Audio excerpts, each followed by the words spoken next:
Hello. അങ്ങനെ റമദാനിലെ night duty കഴിഞ്ഞ് ഇപ്പോൾ ഏകദേശം 2 മണിയായിട്ടോ. ഞാനിപ്പോഴും ഓർക്കുന്നു, ഞാൻ കഴിഞ്ഞ വർഷവും ഇതുപോലെ റമദാനിലെ നൈറ്റ് ഡ്യൂട്ടി കഴിഞ്ഞിട്ട് ഈ ഒരു സ്ട്രീറ്റിലൂടെ വരുമ്പോൾ ഞാൻ ഒരു വീഡിയോ ചെയ്തിട്ടുണ്ടായിരുന്നു. കാരണം അന്ന് ചെയ്യാനുള്ള കാരണം എന്ന് പറഞ്ഞിട്ടുണ്ടെങ്കിൽ ഖത്തർ അത്രയ്ക്ക് സുരക്ഷിതമായൊരു രാജ്യമാണ് എന്ന് തന്നെയാണ് ഞാൻ ആ വീഡിയോയിൽ പറഞ്ഞത്. ഇപ്പോഴും അങ്ങനെയല്ല. ഏത് നട്ടപ്പാതിരായിരിക്കും നമുക്ക് ഇറങ്ങി നടക്കാം ഖത്തറിലൂടെ. ഒരാളും ചോദിക്കാൻ വരില്ല, ഒരാളും നമ്മളെ ഭയപ്പെടുത്താൻ വരില്ല, ഒന്നുമില്ല. ഇതാണ് ഞാൻ അന്ന് ആ വീഡിയോയിൽ പറഞ്ഞത്.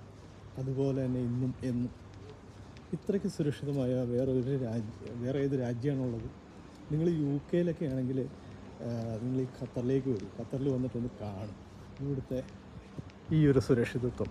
അതിപ്പോൾ സ്ത്രീകളായാലും കുട്ടികളായാലും ആരായാലും ഖത്തർ എന്ന ഈ രാജ്യം നമ്മളെ സംരക്ഷിക്കുന്നത് അത്രമേൽ മനോഹരമായിട്ടാണ്. എന്താണ് നിങ്ങളുടെ അഭിപ്രായം? ഇവിടെ കമൻറ്റ് ചെയ്യൂ കേട്ടോ.